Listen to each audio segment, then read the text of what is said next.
में आगे बढ़ते हैं और बात करते हैं सेहत के हवाले से। हम हमेशा से देखते हैं, हम बड़ों की सेहत के बारे में बात कर रहे होते हैं, उनकी नफ्सियात के बारे में बात कर रहे होते हैं कि उन बच्चों के लिए हम नहीं सोचते हैं कि हमारे बच्चों का ये रिएक्शन किस वजह से है, अगर वो चिड़चिड़े हो रहे हैं उसकी वजह क्या है, अगर ज़्यादा ज़िद कर रहे हैं उसके पीछे रीज़न क्या है। हम सिर्फ ये कह रहे होते हैं शायद कोई बीमार है, सिर्फ इन चीज़ों पर ध्यान देते हैं। इस बारे में बात करेंगे। हमारे साथ मौजूद हैं डॉक्टर अली अजमल साहब जो माहिर नफ्सियात हैं, उनसे बात करते हैं। अस्सलाम वालेकुम सर, कैसे हैं आप? बहुत शुक्रिया प्रोग्राम में आने के लिए डॉक्टर अली। और मैं आपसे पूछना चाहती हूँ, हम हमेशा से बात करते हैं बड़ों के बारे में, इनके पीछे ये रीज़न हो सकता है, सर्टन ट्रॉमा हो सकता है, लेकिन बच्चों की जिद की वजह क्या होती है बेसिकली? जी, बच्चों की जिद की वजह भी वही होती है जो बड़ों की जिद की वजह होती है। उसको नहीं कंसीडर करते ना, कोई बात नहीं, बच्चा है, रो रहा है। अच्छा, इसमें एक चीज़ तो ये है कि बचपन है तो बच्चे जिद तो करते ही हैं, ये एक नॉर्मल है। हाँ, अगर बड़े जिद करें तो वो कुछ एबनॉर्मेलिटी कंसीडर कभी कभी होती है लेकिन सबसे पहले बच्चे हैं तो जिद तो करेंगे, ये एक नॉर्मल जिद भी होती है। लेकिन ना आजकल बच्चे कुछ ज़्यादा जिद कर रहे हैं, एक चीज़ पे फिक्स हो जाते हैं और बिल्कुल अपनी बात को मनवाते हैं, और वो फिर बातें भी कुछ ऐसी होती हैं, बाज़ औक़ात मानने वाली होती हैं, बाज़ औक़ात नहीं मानने वाली होती। उसके पीछे ना मुख्तलिफ फैक्टर्स हैं कि बच्चे क्यों इतने फिक्सेट हो जाते हैं, क्यों इतने एक ऑब्सेशंस की हद तक ज़िद्दी हो जाते हैं और फिर पेरेंट्स को उनको डील करना मुश्किल हो जाता है। उसमें सबसे पहले तो आप देखें कि बच्चों को लिए उनके जो जहन पे जो असरात हैं वो उसी चीज़ के होते हैं वो जो इर्द गिर्द ऑब्जर्व करते हैं। अगर किसी फैमिली में कोई झगड़ा वगैरह चल रहा है, कोई फैमिली में टॉक्सिक इन्वायरमेंट है, पेरेंट्स की आपस में नहीं बन रही, या फिर जो उनके क्लोज फैमिली अगर जॉइंट फैमिली सिस्टम में रहते हैं, वहाँ पे अगर एक दूसरे के वो डोमेस्टिक पॉलिटिक्स खींचातानी लगी रहती है, तो उसका असर बच्चों पे होता है। आप देखें कि सबसे ज़्यादा बच्चों के बिहेवियर और कंडक्ट पे फैमिली इन्वायरमेंट का इफेक्ट होता है। जब भी कोई मेरे पास क्लिनिक पे बच्चा किसी भी मसले में आता है तो सबसे पहले मैं ये पूछता हूँ कि फैमिली इन्वायरमेंट कैसा है, और बहुत जरूरी है एग्जैक्टली कि कहीं पेरेंट्स की लड़ाई तो नहीं हो रही। आमतौर पे ये होता है कि पेरेंट्स टॉक्सिक होते हैं, साइलेंट ट्रीटमेंट एक दूसरे को देते हैं। अच्छा, एक चीज़ देखें कि हम क्योंकि जो अडल्ट लोग हैं 100 दिमाग में सोचें चल रही हैं, 100 चीज़ें हमने सोचनी है, कोई काम की, कोई घर की, कोई मुख्तलिफ चीज़ें, लेकिन बच्चों का जो जहन है वो एक बिल्कुल क्लीन स्लेट होता है। उनको इस उम्र में आजकल कोई ऐसे मसले तो नहीं ज़्यादा होते, अब बच्चे वो चीज़ें भी ऑब्जर्व करते हैं और उसको डाइजेस्ट करते हैं अपने माइंड में, जो कि आमतौर पे बड़े इग्नोर कर देते हैं। तो बच्चा क्या करता है, वो अपने माहौल को अडल्ट से ज़्यादा ऑब्जर्व करता है। अब बिल्कुल एक क्लीन स्लेट की तरह बच्चे का दिमाग है, अब जो चीज़ वो ऑब्जर्व करता है वो उसको अपने माइंड में बिठा लेता है। मतलब ये माँ बाप की जिम्मेदारी कि बच्चे को किस तरह से आगे बढ़ा के एक तो बच्चे को माहौल अच्छा दें कि बच्चे को अच्छी चीजें ऑब्जर्व करें ना। देखें, दिमाग का भी ऐसे ही है जैसे हमारे पेट का, स्टमक का मसला है, अच्छी चीजें खाएंगे तो सेहत भी ठीक रहेगी, पेट भी ठीक रहेगा। इसी तरह से दिमाग में अगर आप पॉजिटिविटी इंजेक्ट करेंगे बच्चे के, तो जाहिर बात है उसका दिमाग, उसका ब्रेन, उसकी पर्सनैलिटी वो हेल्दी होगी। लेकिन अगर टॉक्सिटी इंड्यूस करेंगे तो ऑब्वियसली उसके फिर बच्चे के सबसे पहले कंडक्ट पे इशू होंगे। कंडक्ट में सबसे बड़ा मसला क्या है कि बच्चे जिद्दी हो जाते हैं, एक तो इसकी ये वजह है। अब दूसरा इसमें मसला बच्चों के जिद की है वो पेरेंटिंग है कि पेरेंट्स जो हैं वो अपने बच्चों को मैनर्स या सोशलाइजेशन किस तरह से सिखा रहे हैं। अगर कोई बात मनवानी है बच्चों से, बच्चों को डिसिप्लिन करना है, तो पेरेंट्स कर कैसे रहे हैं।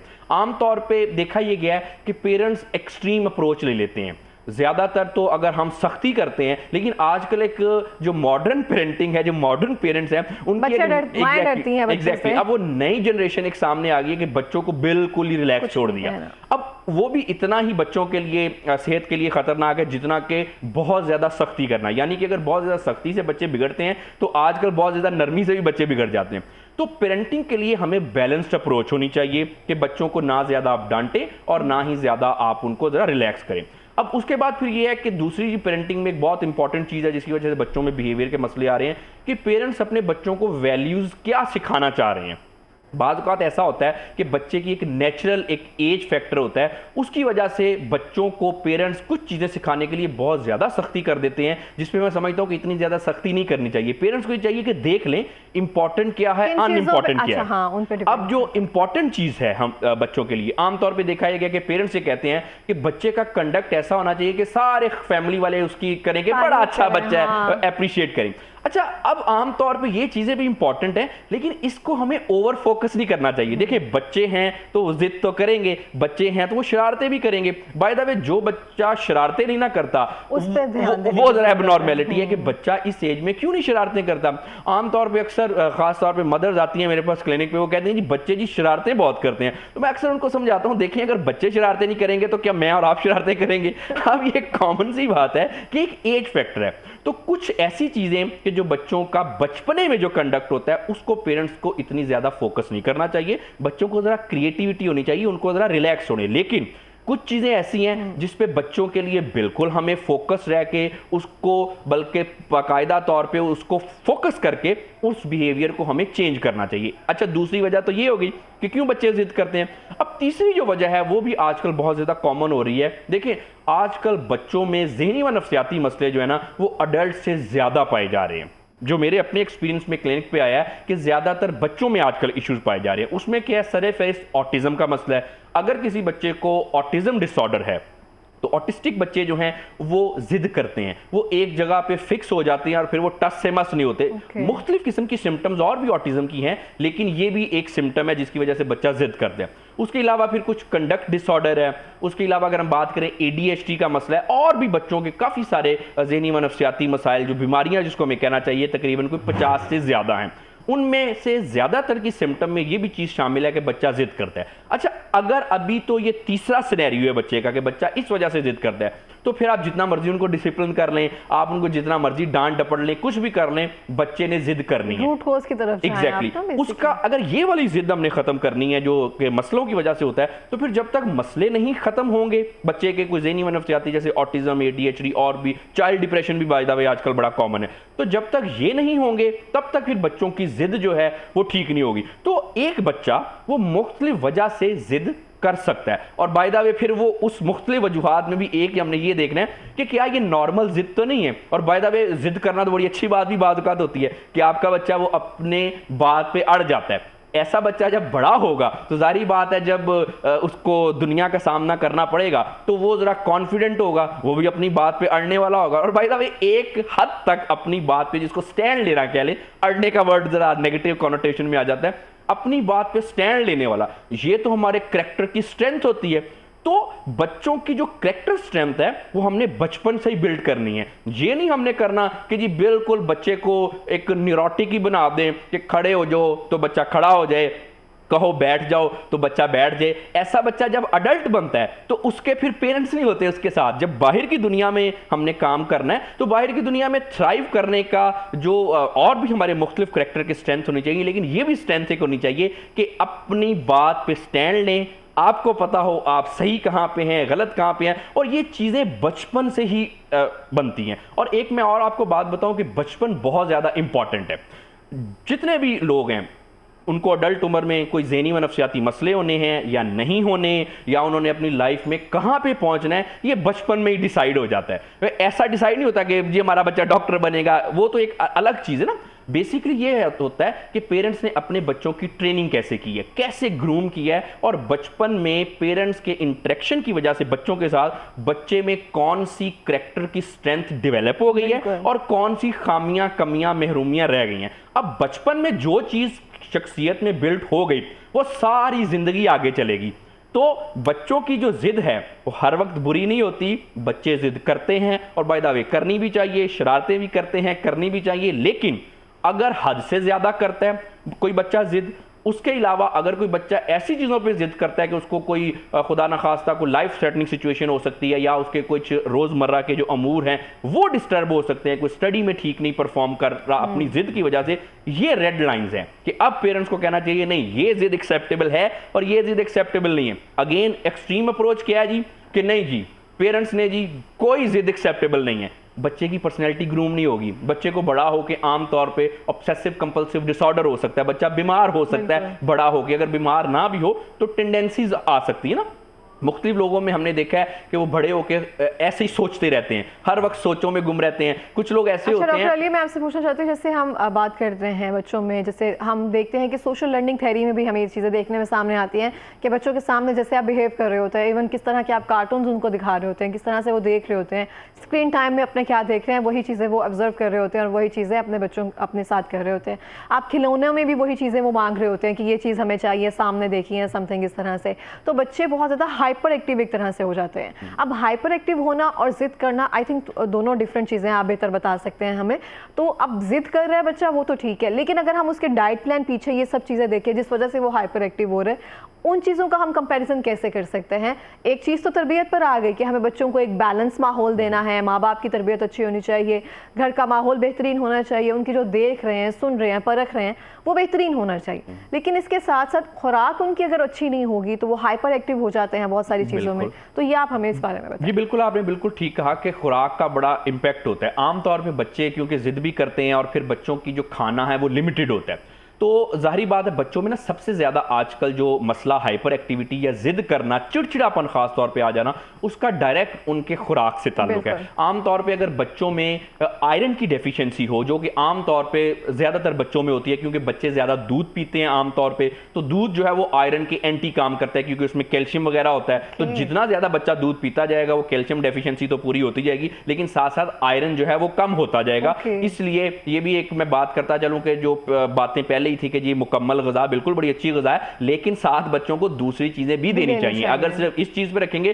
तो बच्चों में आयरन डेफिशिएंसी हो जाएगी, उसके बाद फिर क्या होगा, जाहिर बात है बच्चे चिड़चिड़े हो जाएंगे। एक तो ये चीज है डाइट में। दूसरा, आमतौर पे ये देखा गया कि जंक फूड जो कंज्यूम करना है उससे भी बच्चों के आजकल बिहेवियर के इश्यूज आ रहे हैं। आजकल एक एवरेज बच्चा पहले की जनरेशन से ज्यादा जंक फूड कंज्यूम कर रहा है। उसमें कैलोरीज तो होती हैं ज्यादा, लेकिन उसमें कुछ न्यूट्रिएंट्स नहीं होते, जिसकी वजह से बच्चों में डेफिशिएंसी हो जाती है। और ना सिर्फ कि चिड़चिड़ापन, गुस्सा, जिद, बल्कि एक हद तक बच्चे लेजी भी हो जाते हैं, उनमें फोकस का मसला नहीं होता, इतने ज्यादा एक्टिव जितने होना चाहिए उतने नहीं होते। और बाद का जो आपने फिर बात की कि कुछ बच्चे हाइपर एक्टिव होते हैं, उसके भी पीछे ये फैक्टर्स होते हैं। तो बिल्कुल सबसे पहले तो बैलेंस डाइट बच्चों की होनी चाहिए। अगर बैलेंस डाइट नहीं होगी तो यकीनी बात है आपके बच्चे में बिहेवियर के मसले होंगे। बहुत सारे ऐसे आते हैं बच्चे क्लिनिक पे, वो उनको बिहेवियर के मसले होते हैं, जब उनको देखा जाता है तो असल में पेरेंट्स का भी कोई झगड़ा नहीं होता, ना उनको कोई ऐसी कोई बीमारियों के सिम्टम है, बहुत ज्यादा ले रहे होते हैं, exactly. उस वजह से भी होता है। डाइट का आमतौर पे मसला होता है जिसकी वजह से बच्चे ज्यादा हाइपर एक्टिव हो जाते हैं। तो एक तो हमने बैलेंस डाइट बच्चों की रखनी है। जिस तरह से डाइट आपकी फिजिकल ग्रोथ के लिए इंपॉर्टेंट है, इसी तरह से आपकी मेंटल ग्रोथ के लिए भी डाइट बहुत ज्यादा इंपॉर्टेंट है, क्योंकि ऑब्वियसली ब्रेन अभी बच्चों का इतना डेवलप नहीं होता। जैसे उन्होंने अपने जिस्म में बढ़ना होता है तो ब्रेन का साइज भी बढ़ रहा होता है। तो यकीनी तौर पर डाइट जो है ये एक सिंगल बहुत इंपॉर्टेंट फैक्टर है। लेकिन फिर डाइट अगर आपकी ठीक है, घर में फिर कुछ टॉक्सिटी है उसकी वजह से मसले होंगे, उसके बाद फिर जैसे मैंने बताया कोई ज़हनी व नफ्सियाती मसला, तो ये ना एक हॉलिस्टिक अप्रोच होती है कि हमने सारी चीज़ों को देखना है कि हम किस चीज़ में लैक कर रहे हैं जिसकी वजह से हमारे बच्चे में ये प्रॉब्लम है। बिल्कुल आपने बड़ा रेलिवेंट पॉइंट उठाया कि बाज़ औक़ात ऐसा होता है फैमिली में कोई मसला नहीं है, हस्बैंड वाइफ के बड़े अच्छे रिलेशनशिप हैं, जॉइंट फैमिली सिस्टम में भी बिल्कुल ठीक है, कोई बच्चे को ज़हनी व नफ्सियाती मसला भी नहीं है, लेकिन फिर देखा जाता है डाइट। अच्छा, जब डाइट देखते हैं तो डाइट ठीक नहीं होती। हाँ जी बिल्कुल, एग्जैक्टली उसकी वजह से फिर बच्चे में इस तरह के मसले आ जाते हैं। तो हमने एक हॉलिस्टिक अप्रोच अपनानी है, घर का माहौल भी ठीक रखना है, बच्चों को डाइट भी ठीक देनी है, माँ बाप ने खुद लड़ना झगड़ना भी नहीं है। और उसके बाद जो बहुत इंपॉर्टेंट चीज है, आजकल सेल फोन का एक्सेसिव यूज, स्क्रीन टाइम बहुत एग्जैक्टली। अब स्क्रीन टाइम में बच्चे क्या कर रहे हैं, एक तो इसके ना दो एस्पेक्ट हैं, बच्चे देख क्या रहे हैं और बच्चों का स्क्रीन टाइम कितना है। अच्छा, अगर स्क्रीन पे बच्चे ज्यादातर पेरेंट्स अगर उनको कंट्रोल किया है, बच्चों को कार्टून वगैरह देख रहे हैं, इस तरह की चीजें देख रहे हैं, तो आमतौर पे बच्चे उससे कोई बहुत ज्यादा नेगेटिव चीजें नहीं सीखते। लेकिन उसमें फिर ये देखना है कि स्क्रीन टाइम कितना है, क्या बच्चा सिर्फ कार्टून ही तो नहीं देखता रहता, या स्क्रीन पे भी कोई अच्छी चीजें लेट्स से बच्चों के लिए जो अप्रोप्रिएट है वो तो नहीं देखता रहता। आजकल अगर कार्टून देखे ना, वो मुझे लगता है अडल्ट कार्टून हैं, बच्चों के लिए कार्टून हम वर्ड यूज करते हैं, लेकिन मैं कार्टून देखूं मैं कहती हूँ ये क्या दिखा रहे हैं। जी एग्जैक्टली, इसमें ना एक तो बिल्कुल ये है कि आमतौर पर जो कंटेंट है ये हमें पता नहीं चलता कि कौन सा सही है कौन सा गलत है। हम बच्चों को 24/7 मॉनिटर तो नहीं कर सकते कि बच्चे क्या देख रहे हैं। और आमतौर पर ऐसा होता है अगर पूरा एक कार्टून की बात करें, किसी भी चीज़ की बात करें, उसमें सारी चीज़ें ठीक होती हैं, कुछ 1-2 मिनट की चीज़ें ऐसी होती हैं जो बच्चे उसको अडॉप्ट कर लेते हैं और उनके लिए ठीक नहीं होती। तो एक तो कंटेंट क्या कंज्यूम कर रहे हैं बच्चे, देख क्या रहे हैं यानी कि, और उसके बाद फिर बच्चे जो हैं वो कितनी देर के लिए देख रहे हैं। स्क्रीन टाइम बच्चों का मिनिमम होना चाहिए। आमतौर पे बच्चे 5-5, 6-6 घंटे सेल फोन पे या स्क्रीन पे रहते हैं। वो जितनी मर्जी अच्छी चीजें भी देख रहे हो, स्क्रीन टाइम की वजह से बच्चों की फिजिकल ग्रोथ का तो मसला होता ही होता है, साथ साथ बच्चों की मेंटल ग्रोथ का और उसके अलावा जो बिहेवियर के मसले हैं वो भी हो जाते हैं। अब इसके हट के दूसरी बात बड़ी इंपॉर्टेंट है कि कुछ बच्चे आजकल अडल्ट कंटेंट कंज्यूम करें। अडल्ट कंटेंट से मेरा ये मुराद है कि आमतौर पे फेसबुक पे रील्स देख रहे हैं, इंस्टा देख रहे हैं, ऐसी स्क्रॉलिंग कर रहे हैं। बिल्कुल, ये बहुत अच्छा पॉइंट है हमारा। और उसकी वजह से फिर दो चीजें हो रही हैं। एक चीज में आपको शायद पेरेंट्स के लिए भी शॉकिंग होगी कि एक तो उससे आपके बच्चे नेगेटिव चीजें कंज्यूम कर रहे हैं, बहुत सारी ऐसी चीजें जो कि उस उम्र में बच्चों को नहीं पता होनी चाहिए। इवन के नॉर्मल माशरे की भी कोई लड़ाई झगड़े की चीजें, कुछ इस तरह की चीजें जिसकी वजह से बच्चे का अभी दिमाग जो वो इनोसेंट है वो उसको प्रोसेस ठीक तरह से नहीं कर पा रहा। लेकिन जो दूसरी चीज बड़ी इंपॉर्टेंट है जो मैं पेरेंट्स की तरफ खास तौर पर मुतवज्जा कराना चाहता हूं, बाज़ औक़ात पेरेंट्स अपने बच्चे के जर्नल नॉलेज पे बहुत खुश होते हैं। जर्नल नॉलेज तो बहरहाल अच्छी बात है, लेकिन एक बच्चा 4-5 साल का वो रील्स देख रहा है, वो स्क्रॉल कर रहा है और उसको इतना ज्यादा जर्नल नॉलेज एक बगैर वजह का, जिसकी कोई उसकी स्टडी में सिग्निफिकेंस नहीं है, आ गया है। अब वो बच्चा एकेडमिकली अच्छा परफॉर्म नहीं कर सकेगा। पेरेंट्स ये करते हैं कि जी नॉलेज बड़ा बच्चे को मिल गया, लेकिन आप देखें ना कि अगर एक बच्चा फोकस हट गया ना उसका, फोकस एग्जैक्टली, अगर एक बच्चा वो कंज्यूम करता जा रहा है नॉलेज अच्छा नॉलेज भी चले फर्ज कर लें जो स्ट्रीट्स में हमारे हो रहा है या जो फैमिली सिस्टम है या किसी भी और तरह का अच्छा कंटेंट भी अगर बच्चा कंज्यूम कर रहा है, उसका जनरल नॉलेज तो इंप्रूव हो गया। अब पेरेंट्स बड़े खुश हैं जी कि हमारा बच्चा आइंस्टाइन बन गया, जीनियस बन गया। ऐसी बात नहीं है। अब वो बच्चा देखा गया कि वो एकेडमिकली अच्छा परफॉर्म नहीं करेगा, क्योंकि जाहिर बात है जब आपने बुक्स पढ़नी है, रीडिंग करनी है, उसके लिए फोकस चाहिए। और वो आम तौर पे जिस तरह से हम बच्चों को सिखाते हैं वो कोई इतनी प्लेयरफुल एक्टिविटीज नहीं होती। अब बच्चा उस चीज को छोड़ के फौरी तौर पे स्क्रीन पे और मोबाइल पे भागेगा कि जिससे मुझे मजा आ रहा है, और 10-10, 15-15 सेकंड में एक चीज कंज्यूम खत्म हो रही है और उसका रिजल्ट भी आ रहा है। मैं रील्स की बात कर रहा हूं और बच्चे को फिर देख के मजा आ रहा है। और आप देखिए ना अली, स्पिरिचुअली भी होता है कि हम कहते हैं कि नमाज इस तरह से पढ़ते हैं हम कि फोकस रहे, ध्यान एक जगह रहे, इधर उधर के ख्यालात ना आए, सोचे जो है मुंतशिर ना हो, तो वो चीज़ें बेहतर रहती हैं, हमें आगे बढ़ने में मदद देती है। लेकिन बच्चों को अगर हम 15-15 सेकंड्स की सिर्फ रील्स ही दिखाते जाएंगे और हम ये कहेंगे चलो अच्छा कंटेंट देख रहे हैं, फैमिली व्लॉगिंग देख रहे हैं, समथिंग, ऐसा कुछ भी नहीं है। अगर 15-15 सेकंड्स के बाद वो चेंज हो रही है तो उनको चीज़ फौरी चाहिए। हर चीज़ में वो हाइपर एक्टिव या हाइपरटेंसिव हो जाएंगे कि मुझे ये चीज़ चाहिए, ये नहीं हो रहा, जिद, चिड़चिड़ापन, ये सब चीज़ें फिर साथ साथ ही चलती हैं, हम उसको नहीं रोक सकते। बिल्कुल साथ साथ चलती हैं। और उसमें दूसरा मसला ये है कि जब आप फौरी चीजों को रिजल्ट आपको चाहिए कि 15 सेकंड में खत्म हो जाए, तो फिर बच्चा वो जो लॉन्ग टर्म गोल्स हैं उस पे फिर बच्चा इतना फोकस नहीं कर पाता। और एक चीज ना बड़ी आपने इंपॉर्टेंट बात की, ये खैर थोड़ा सा टॉपिक से हटके, लेकिन मैं आपको बताता चलूं कि जैसे आपने नमाज का जिक्र किया, इबादत का जिक्र किया, ये हर शख्स को करनी चाहिए। देखें वो अल्लाह ताला कहता है ना कि अला बिज़िक्रिल्लाहि तत्मइन्नुल कुलूब, कि बेशक अल्लाह के जिक्र से ही दिलों को इत्मीनान हासिल है। तो हर शख्स को ये काम करना चाहिए, नमाज पढ़नी चाहिए, अल्लाह से अपना रिश्ता मजबूत करना चाहिए, इससे बहरहाल हमें फ़ायदा होता है। अच्छा, लेकिन एक चीज़ इसमें अंडरस्टैंड करनी है कि अगर मैं आपको एक छोटा सा एक वाकया सुनाऊं अपना पर्सनली, कि मेरे पास एक बुजुर्ग आए क्लिनिक पे, तकरीबन कोई 60 साल के करीब एज। वो मुझे कहते हैं कि डॉक्टर साहब जब मैं नमाज पढ़ता हूं तो मेरा ध्यान इधर उधर जाता है, तो मुझे कोई ना ऐसी दवाई दे दे कि जिससे मेरा ध्यान इधर उधर ना जाए। तो ये एक मिसकंसेप्शन मैं सबके लिए दूर करता चलूं कि नमाज जब हम पढ़ते हैं तो हर शख्स का ध्यान इधर उधर जाता है, क्योंकि जाहिर बात है हम इतने कोई परफेक्ट नहीं है, वो कोई औलिया अल्लाह कोई बहुत बड़े लोग हैं जिनका ध्यान इधर उधर नहीं जाता, लेकिन आम तौर पर जो एक नॉर्मल लोग हैं उन सबका ध्यान इधर उधर जाता है। मैं ये कहना चाह रही थी कि हम नमाज इसलिए पढ़ते हैं कि हम सारी सोचों को साइड पे रख के सिर्फ उसकी इबादत में हम हो जाएं। कोशिश जरूर करते हैं कि हमने ये बात नहीं सोचनी है, हमने सिर्फ उसकी नमाज में सजदा देना है। बिल्कुल आपकी बात ठीक है, इससे फोकस इंप्रूव होता है, एग्जैक्टली फोकस इंप्रूव होता है। इसीलिए तो मैंने कहा नमाज पढ़नी चाहिए, इंसान को इबादत करनी चाहिए, ये एक इससे मेडिटेशन भी हो जाती है, आपका फोकस इंप्रूव होता है। ये बड़ी अच्छी चीजें हैं जो अल्लाह ताला ने हमें बताई हैं, उस पर हर शख्स को फोकस करना चाहिए। लेकिन अब बाज़ औक़ात कुछ जैसे मैंने बताया कि लोग कहते हैं कि शायद वो कुछ गलत कर रहे हैं या उनसे गलत हो रहा है, तो अगर आपका भी भी ध्यान किसी का भी इधर उधर जाता है तो कोई बात नहीं, जैसे आपने बड़ी अच्छी बात की कि आप इसको इंप्रूव करने की कोशिश करें, लेकिन ये एक्सपेक्ट ना करें कि आपका बिल्कुल भी ध्यान ना जाए। ये एक नॉर्मल लोगों के लिए शायद इतना पॉसिबल नहीं है। तो बिल्कुल अच्छा, उससे फिर अगर बच्चों की बात करें तो जब बचपन से ही हम बच्चों को इतनी चीजों में इन्वॉल्व कर देंगे तो बिल्कुल आपने ठीक कहा, फोकस का मसला, स्टडी फोकस मांगती है। कोई भी लाइफ में लॉन्ग टर्म गोल है तो देखिए ना, उस पे फोकस चाहिए और एक लंबी स्ट्रगल चाहिए कि अगर आपको फौरी कोई चीजें नहीं भी मिल रही तो फिर भी आप अपने रास्ते पे चलते रहें। ये जब बच्चों में हम स्किल डेवलप करेंगे तो तभी बच्चे कामयाब होंगे ना। तो इसलिए बच्चों की अगेन वही बात आ जाती है, पेरेंट्स पेरेंटिंग कैसे कर रहे हैं और पेरेंट्स के अपने कैसे हालात हैं। अगर आप बच्चों के सामने, कुछ पेरेंट्स ऐसे करते हैं कि बच्चों के सामने झगड़ना नहीं है, साथ वाले कमरे में जाके झगड़ लेना है, चले सामने झगड़ने से तो बेहतर है, लेकिन बच्चा आपके फेशियल एक्सप्रेशन ऑब्जर्व करता है। आप देखेंगे बच्चा 6 महीने का अगर हो, उसको कोई लैंग्वेज नहीं आती हो, कुछ ना आता हो, वो आपके फेशियल एक्सप्रेशन को रिस्पॉन्ड करता है। गुस्से से छोटे 6 महीने के बच्चे को देखेंगे वो थोड़ा सा आप और तरह से फेस देगा, स्माइल करेंगे बच्चा भी आपको रेसिप्रोकेट करेगा, रिस्पॉन्ड करेगा। तो ये आप बात याद रखें कि ये बिल्कुल आप बात भूल जाएं कि बच्चा ऑब्जर्व नहीं करता। और आजकल के बच्चे आजकल के तो कुछ ज्यादा ऑब्जर्व करते हैं। बिल्कुल इस तरह से है। बहुत शुक्रिया डॉक्टर अली, बहुत अच्छे तरीके से आपने एक्सप्लेन किया। Thank you so much for coming.